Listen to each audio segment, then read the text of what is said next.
Hello guys, welcome back to our YouTube channel.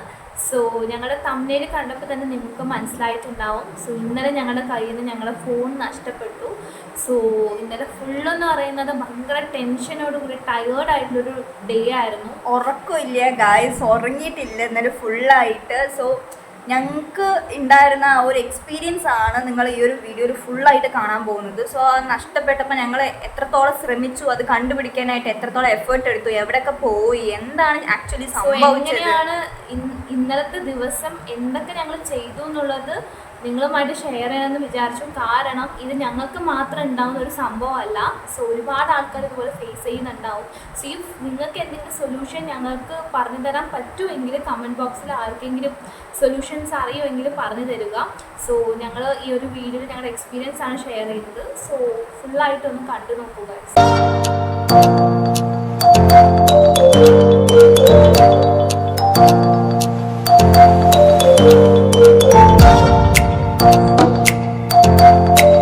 Actually ഈ video എടുക്കാൻ പറ്റാത്ത അത്ര സ്ട്രെങ്ത് പോലും ഞങ്ങൾക്ക് ഇല്ല. ഭയങ്കര ഉറക്ക ക്ഷീണമാണ്, ടയേർഡാണ്.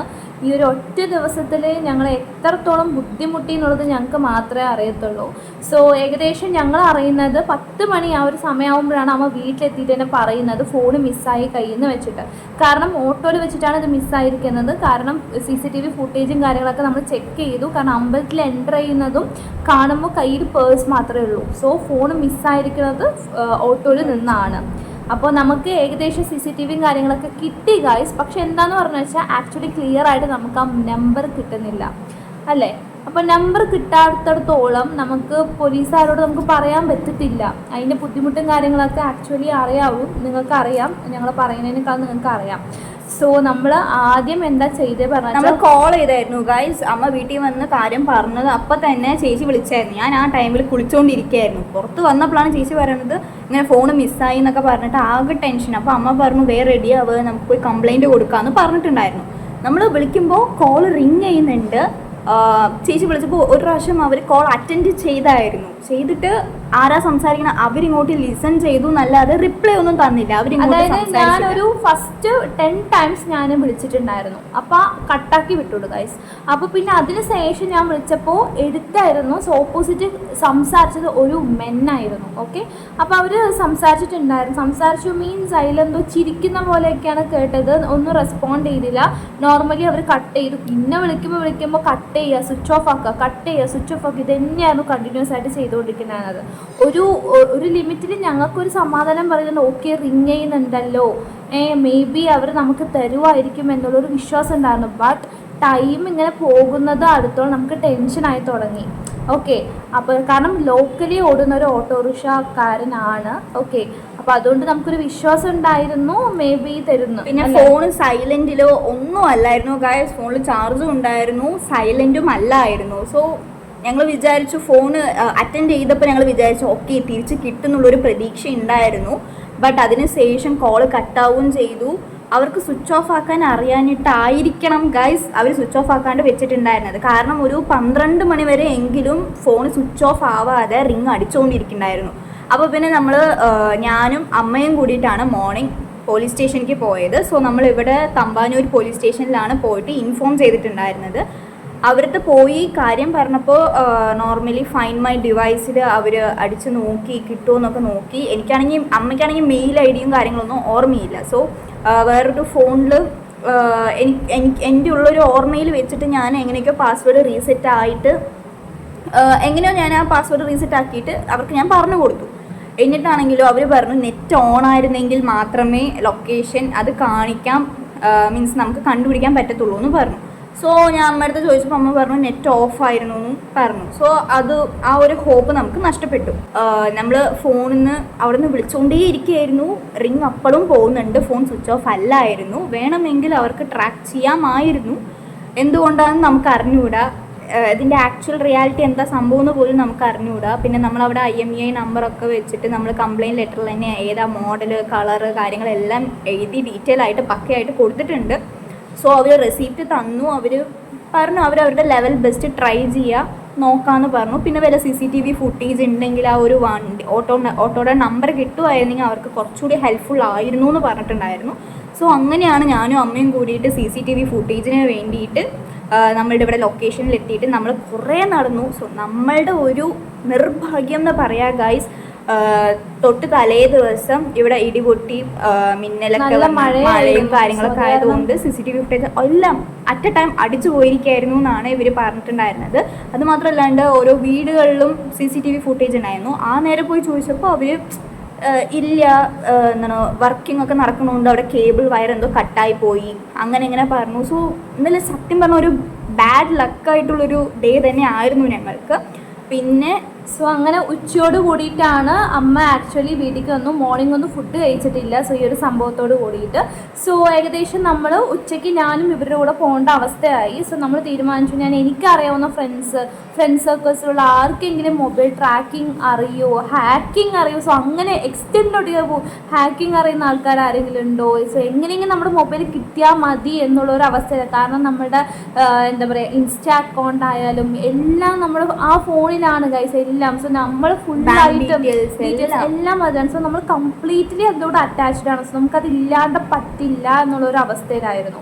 സോ അതുകൊണ്ട് തന്നെ നമ്മൾ വിചാരിച്ചു, മെജോറിറ്റി ആൾക്കാർ നമ്മളത് പറഞ്ഞു ആദ്യം നിങ്ങൾ എവിടേക്ക് പോകാനായിട്ട് സൈബർ സെല്ലിലോട്ടേക്ക് പോകാനായിട്ട് പറഞ്ഞു. ആക്ച്വലി സൈബർ സെല്ലുകാർ നമുക്ക് ഭയങ്കരമായിട്ട് ഹെൽപ്പ് ചെയ്തു ഗൈസ്. കാരണം നമ്മളവിടെ പോകുമ്പോൾ അവർ അപ്രോച്ച് ചെയ്ത വിധം എന്ന് പറയുന്നത് ആക്ച്വലി നല്ലതായിരുന്നു. നമുക്കവിടെ പോയപ്പോൾ ഒരു സമാധാനം കിട്ടിയെന്ന് തന്നെ പറയാം. സോ ഞങ്ങൾ 3 പേരാണ് നമ്മളവിടെ പോയിട്ടുണ്ടായിരുന്നത്. അവർ നമ്മളത് ചെയ്യാൻ പറഞ്ഞത് തന്നെ ഇപ്പോൾ അവർ പുതിയതായിട്ട് ഇറക്കിയൊരു ഗവൺമെൻറ്റിൻ്റെ ഒരു ഇതുണ്ടല്ലോ CIER എന്ന് പറഞ്ഞിട്ടുള്ളൊരു വെബ്സൈറ്റിൽ കയറിയിട്ട് അവർ പറഞ്ഞു ആദ്യം ഡ്യൂപ്ലിക്കേറ്റ് സിം എടുത്തിട്ട് അതാദ്യം ബ്ലോക്ക് ചെയ്യാനായിട്ട് നോക്കൂന്ന് പറഞ്ഞു. സോ അവർ പറഞ്ഞ പോലെ തന്നെ നമ്മുടെ ആ ഒരു മൊബൈൽ ആക്റ്റീവ് ആണ്. സോ മിസ്ലീഡ് ചെയ്യാനോ അല്ലെങ്കിൽ ഇല്ലീഗൽ ആക്ടിവിറ്റീസിൽ ആ ഒരു നമ്പർ വഴി എന്തെങ്കിലും ഇടപെടുകയാണെങ്കിൽ ആ കേസ് നമ്മുടെ തലയ്ക്ക് വരും. സോ അതുകൊണ്ടാണ് അവർ പറഞ്ഞത് നമ്മളടുത്ത് നിങ്ങൾ ഇമ്മീഡിയറ്റ്ലി ഒരു ഡ്യൂപ്ലിക്കേറ്റ് സിം എടുക്കാനായിട്ട് നമ്മളടുത്ത് പറഞ്ഞത്. സോ ആക്ച്വലി ആ ഒരു സിം എൻ്റെ അമ്മയുടെ പേരിലായിരുന്നില്ല, അച്ഛൻ്റെ പേരിലായിരുന്നു. അച്ഛനാണെങ്കിൽ പാലക്കാട്ടിലാണ്. സോ ഇതൊരു ഇഷ്യൂ ആയിരുന്നു ഞങ്ങൾക്ക്. കാരണം ഇവിടെ നിന്ന് നമുക്ക് എടുക്കാനായിട്ട് പറ്റില്ല. സോ ടെൻഷനായിരുന്നു. അറിയാലോ, ഭയങ്കര കഷ്ടപ്പെട്ടു ഗൈസ്. എനിക്ക് അത് ആലോചിച്ചപ്പോൾ ഭയങ്കര സങ്കടമുണ്ട്. മൊത്തത്തിൽ ക്യാഷ് കയ്യിലില്ലായിരുന്നു ഗൈസ്. ഈ മന്ത് ലാസ്റ്റ് ആയതുകൊണ്ട് തന്നെ ഉള്ള ക്യാഷും കൊണ്ടിട്ടാണ് നമ്മൾ അങ്ങോട്ടും ഇങ്ങോട്ടും തേരാപാര അലഞ്ഞുകൊണ്ടിരുന്നത്. സോ അപ്പോൾ നമ്മൾ അച്ഛനെ വിളിച്ചിട്ട് പറഞ്ഞു ഇങ്ങനെ ഡ്യൂപ്ലിക്കേറ്റ് സിം എടുക്കണം. അച്ഛൻ അവിടെ നിന്ന് സിം എടുത്ത് അച്ഛൻ്റെ ഫോണിൽ തന്നെ ഇട്ടിട്ടുണ്ടായിരുന്നു. സോ OTP വരികയാണെങ്കിൽ ആ നമ്പർക്ക് വരുമല്ലോ. പിന്നെയാണ് മനസ്സിലായത് അത് ആക്ടിവേറ്റ് ആവാൻ 2 ദിവസം എടുക്കും. വീണ്ടും ടെൻഷനായില്ലേ ഗൈസ്. 2 ദിവസം കഴിഞ്ഞിട്ട് അത് ആക്ടിവേറ്റ് ആവുള്ളൂ. നമുക്ക് സിം ബ്ലോക്ക് ചെയ്യണമെങ്കിൽ പോലും നമുക്ക് 2 ദിവസം കഴിഞ്ഞിട്ടേ പറ്റത്തുള്ളൂ. അപ്പോൾ ആ ഒരു ടെൻഷനും കൂടി ഉണ്ട്. ഇപ്പോഴടക്കം നല്ല ടെൻഷനാണ് ഗൈസ്. സോ ആക്ച്വലി അത് കഴിഞ്ഞു. അവർ നോക്കാന്ന് പറഞ്ഞു. കംപ്ലൈൻറ്റും കാര്യങ്ങളൊക്കെ എഴുതി വാങ്ങിച്ച് നമ്മുടെ കയ്യിൽ റെസിപ്റ്റും കാര്യങ്ങളൊക്കെ തന്നു. സോ സൈബർ സെല്ലുകാരും പറഞ്ഞു ഓക്കെ ഇനി നിങ്ങൾക്ക് എന്തെങ്കിലും വേണമെങ്കിൽ പോലീസുകാരായിട്ട് ഇടപെട്ടാൽ മതി പറഞ്ഞിട്ട് അമ്മയും അനിയത്തിയും വീടെത്തി. സോ വീടെത്തിയതിന് മുൻപ് അതായത് കുറച്ച് മുൻപായിട്ട് ഞങ്ങളൊക്കെ ട്രൈ ചെയ്തുകൊണ്ടിരിക്കുന്നുണ്ടായിരുന്നു ആ ഒരു ഫോണിലോട്ടേക്ക്. അപ്പോൾ റിങ് പോകണ്ടായിരുന്നു. അത് അത്രയും നേരം സ്വിച്ച് ഓഫ് ആയ ഫോണ് പെട്ടെന്ന് ഇതൊക്കെ കഴിഞ്ഞ് അവിടുത്തെ ട്രാക്കിംഗ് ഒന്നും ചെയ്യാൻ പറ്റില്ല എന്നുള്ളൊരു അവസ്ഥയിൽ. കാരണം ഫോൺ സ്വിച്ച് ഓഫ് ആയിരുന്നു. ഇവിടെ വന്നപ്പോൾ ആക്ച്വലി കറക്റ്റായിട്ട് എങ്ങനെയാണെന്ന് വെച്ചാൽ ഒരു 11:30 വരെ ഫോൺ റിങ് ചെയ്തുകൊണ്ടേ ഇരിക്കുന്നുണ്ടായിരുന്നു. കറക്റ്റ് നമ്മൾ സൈബർ സെല്ലിലൊക്കെ എത്തുന്ന സമയത്ത് ഏകദേശം ഒരു 12:30 to 1 o'clock വരെ ഉണ്ടാവും. സൈബർ സെല്ലിൻ്റെ അവിടെ എത്തിയപ്പോൾ തന്നെ ഫോൺ സ്വിച്ച് ഓഫ് ആയി. നമ്മുടെ ആ ഒരു ടൈമിങ് കണ്ടു, അപ്പം തന്നെ ഫോൺ സ്വിച്ച് ഓഫ് ആയി. പിന്നെ അവർ പറഞ്ഞു ഫോൺ സ്വിച്ച് ഓഫ് ആയതുകൊണ്ട് ലൊക്കേഷൻ ട്രാക്ക് ചെയ്യാൻ പറ്റുന്നില്ല എന്ന് പറഞ്ഞു. അവിടെയാണ് നമ്മൾ ഭയങ്കര ഡിസപ്പോയിൻ്റ് ആയത്. അതിനുശേഷം നമ്മൾ സൈബർ സെല്ലിൽ നിന്ന് ഇറങ്ങിയതിന് ശേഷം അവർ ഡ്യൂപ്ലിക്കേറ്റ് സിം എടുക്കാൻ പറഞ്ഞിരുന്നു. അപ്പോൾ നമ്മൾ സിം എടുക്കാൻ വേണ്ടിയിട്ട് നമ്മൾ ആ ഷോപ്പിൽ പോയിട്ട് സിം അവിടെ നിന്ന് പറഞ്ഞു എടുക്കാൻ പറ്റില്ല, ആരുടെ പേരിലാണോ ഉള്ളത് അവർ വരണം എന്ന് പറഞ്ഞിട്ടുണ്ടായിരുന്നു. സോ അങ്ങനെ അച്ഛനെ വിളിച്ചിട്ട് അച്ഛനെ കൊണ്ട് അവിടെ നിന്ന് എടുക്കാൻ പറഞ്ഞ് നമ്മൾ ആ ഷോപ്പിൽ നിന്ന് പുറത്തിറങ്ങി. എനിക്ക് എന്തോ ഒരു സമാധാനക്കേട് തോന്നിയിട്ട് ഞാൻ ഒന്നുകൂടി അമ്മയുടെ നമ്പർക്ക് വിളിച്ച് നോക്കുമ്പോൾ റിങ് ചെയ്യുന്നുണ്ടായിരുന്നു. അത്ര നേരം ഫോൺ സ്വിച്ച് ഓഫ് ആയിരുന്നു ഗൈസ്. സൈബർ സെല്ലിൻ്റെ അവിടെ ഉള്ള സമയത്ത് ഫോൺ സ്വിച്ച് ഓഫ് ആയിരുന്നു. അവിടെ നിന്ന് വന്ന് കുറേ നേരം കഴിഞ്ഞിട്ട് പിന്നെയും ഫോൺ റിങ് ചെയ്യുന്നുണ്ടായിരുന്നു.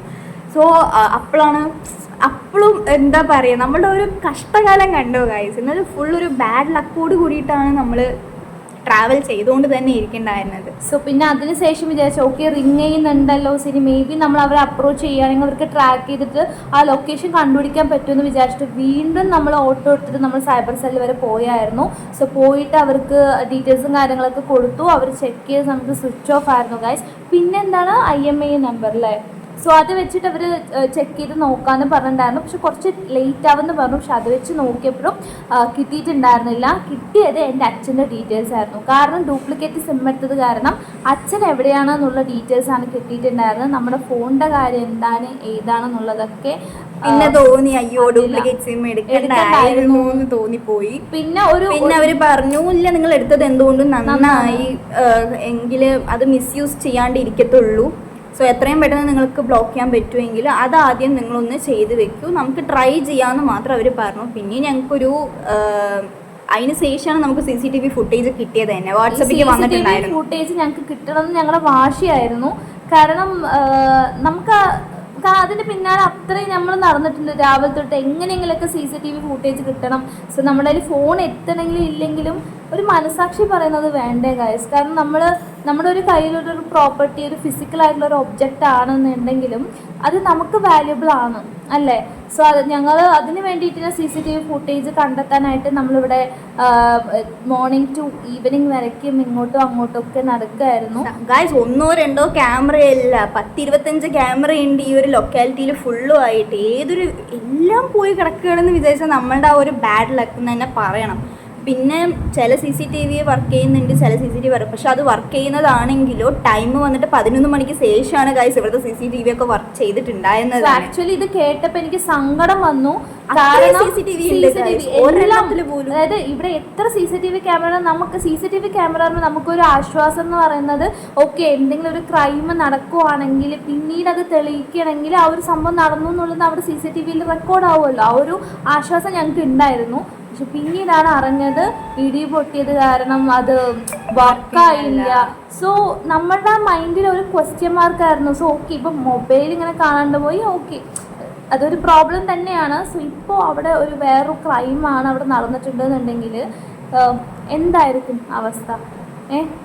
അതേപോലെ നമ്മുടെ ആ ഒരു എന്താ പറയുക പിന്നീടുള്ളൊരു ഭാഗ്യം കൊണ്ടില്ല ഞങ്ങൾ അവരെ ആശ്വസിപ്പിക്കാൻ വേണ്ടിയിട്ടാണോ എന്ന് അറിഞ്ഞുകൂടാ. നമുക്ക് CCTV ഫുട്ടേജ് കിട്ടി. പക്ഷെ കിട്ടിയെങ്കിൽ പോലും ആ ഓട്ടോയുടെ നമ്പർ ക്ലിയർ അല്ലായിരുന്നു. അതും ഭയങ്കര ഡിസപ്പോയിന്റ് ആയി. നമ്മൾ ഈ ഒരു വീഡിയോയില് നമ്മൾ CCTV ആ ഒരു ഫൂട്ടേജും കാര്യങ്ങളൊക്കെ നമ്മളിതിൽ വെക്കുന്നുണ്ടാവും. സോ ഞങ്ങൾക്ക് ആർക്കെങ്കിലും ആ ഒരു നമ്പർ ഐഡന്റിഫൈ ചെയ്യാൻ പറ്റുന്നുണ്ടെങ്കിൽ നമ്മൾ കമന്റ് സെക്ഷനിൽ ഒന്ന് പറയും. സോ ഞങ്ങൾക്ക് കണ്ടിട്ട് ഏകദേശം ഒരു 2 നമ്പർ മേ ബി ഇതിൽ മാച്ച് ആവും എന്ന് പറഞ്ഞിട്ട് ഞങ്ങൾ നോട്ട് ചെയ്ത് വെച്ചിട്ടുണ്ട്. KL01 എന്നുള്ളത് കൺഫേം ആണ്.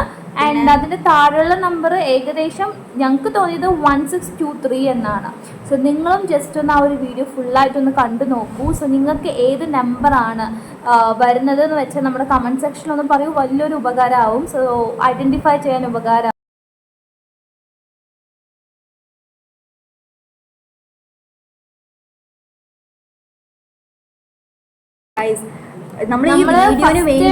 നമ്മളെ യൂട്യൂബ് ചാനലിന് വേണ്ടിയിട്ട് വാങ്ങിച്ച ഫോൺ നമ്മുടെ പാരൻസ് നമുക്ക് കഷ്ടപ്പെട്ടിട്ട് ഫസ്റ്റ് ടൈം നമുക്ക് വാങ്ങിച്ചെന്ന ഒരു ഫോണാണ്. സോ അത് ഭയങ്കര ഞങ്ങൾക്ക് ഇമ്പോർട്ടൻ്റ് ആണ്. കാരണം ഇത്രയും കാലം ഞാൻ എൻ്റെ ഫോണിലാണ് എടുത്തുകൊണ്ടിരുന്നത്. നമ്മൾ യൂട്യൂബ് സ്റ്റാർട്ട് ചെയ്ത സമയത്തൊക്കെ ഒരു വീഡിയോ ക്ലാരിറ്റി എൻ്റെ ഫോണൊന്നും അത്ര വിലയൊന്നും ഇല്ല ഗൈസ്. നമുക്ക് നോർമലി എല്ലാവരും എടുക്കുന്ന പോലെ തന്നെയാണ്. സോ ആ ഒരു ക്വാളിറ്റി പ്രശ്നം ഉണ്ടായിരുന്നു.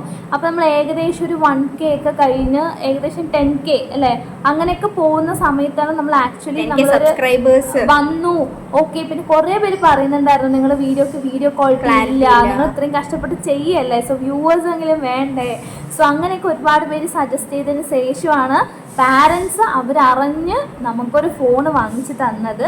സോ ആക്ച്വലി എൻ്റെ അമ്മയാണ് അത് യൂസ് ചെയ്യുന്നുണ്ടായിരുന്നത്. നമ്മൾ വീഡിയോസും കാര്യങ്ങളൊക്കെ എടുക്കും. അങ്ങനെയായിരുന്നു. കറക്റ്റ് 100K സബ്സ്ക്രൈബേഴ്സ് ആയി ഒരു 1 വീക്ക്. സോ പെട്ടെന്ന് ഇങ്ങനെ ഒരു ഉണ്ടാവുക പറയുമ്പോൾ ഞങ്ങളെ സംബന്ധിച്ചിടത്തോളം വലിയൊരു നഷ്ടമാണ്. നിങ്ങൾക്കൊക്കെ വിചാരിക്കൊക്കെ ജസ്റ്റ് ഒരു ഫോണല്ലേ വിചാരിക്കാം. ബട്ട് ഓരോ ആൾക്കാരെ നമ്മൾ റിലേറ്റ് ചെയ്ത് നോക്കുമ്പോൾ ആക്ച്വലി ഞങ്ങൾക്കത് വളരെ ഇമ്പോർട്ടൻ്റ് ആയിട്ടുള്ള സംഭവമാണ്. സോ റെസ്പോണ്ടാണ് ഗൈസ്. കുറച്ചെങ്കിലും നമ്മൾ വിചാരിച്ചു ഓക്കെ നമ്മൾ മനസ്സിലാക്കി അവർ റെസ്പോണ്ട് ചെയ്യുന്നു വിചാരിച്ചു. പറഞ്ഞിട്ട് കാര്യമില്ല, നമ്മുടെ ബാഡ് ലക്കാണ്, നമ്മൾ ശ്രദ്ധിക്കേണ്ടതായിരുന്നു. സോ വേറൊന്നും പറയാനില്ല. ആക്ച്വലി ടോട്ടലി ടയേർഡാണ്. കുറച്ചെങ്കിൽ റെസ്റ്റ് എടുക്കണം. 2 days ആയിട്ട് ഇതിന് പിന്നാലെ നടന്ന് ഫേസൊക്കെ ഭയങ്കര ഡള്ളായി, ഉറക്ക ക്ഷീണം, ഒന്നും സംസാരിക്കാൻ പറ്റുന്നില്ല. ഇത്രയ്ക്ക് നമുക്ക് 2 days ലീവായിരുന്നു. തേഴ്സ്ഡേ ഫ്രൈഡേ എല്ലാവർക്കും ലീവാണ്. പക്ഷെ ഞങ്ങൾ വീട്ടിൽ പോലും ഇരിക്കാൻ പറ്റിയില്ല, കഴിക്കാൻ പറ്റിയില്ല, അലയായിരുന്നു, പൈസയും കയ്യിലില്ല, ഭ്രാന്ത് പിടിച്ച അവസ്ഥയായിരുന്നു. സോ ദൈവം സഹായിച്ചിട്ട് ഇങ്ങനത്തെ ഒരു അവസ്ഥയിൽ ആരെയും എത്തിക്കാതിരിക്കട്ടെ. നമുക്ക് ഹോപ്പ് ചെയ്യാം എന്തെങ്കിലുമൊക്കെ ഒരു ഹിന്റ് കിട്ടുമോ ഇല്ലയോന്ന്. എക്സ്പീരിയൻസ് ഉണ്ടെങ്കിൽ നിങ്ങൾ എന്താണ് ചെയ്തത്, നിങ്ങൾക്ക് ഫോൺ തിരിച്ച് കിട്ടിയായിരുന്നു എന്നുള്ളതും കൂടിയിട്ട് നിങ്ങൾക്ക് കമന്റ് ബോക്സിൽ മെൻഷൻ ചെയ്യാം. എന്തെങ്കിലും സൊല്യൂഷൻ നിങ്ങൾക്ക് അറിയുകയാണെങ്കിൽ പ്ലീസ് നമ്മുടെ കമന്റ് ബോക്സിൽ വന്ന് പറയൂ. സോ അത്രേ ഞങ്ങൾക്ക് പറയാനുള്ളൂ. സോ നമ്മളുടെ എക്സ്പീരിയൻസ് നിങ്ങളായിട്ട് ഷെയർ ചെയ്യണമെന്നും വിചാരിച്ചു. അത്രയേ ഉള്ളൂ. So okay guys, bye. By.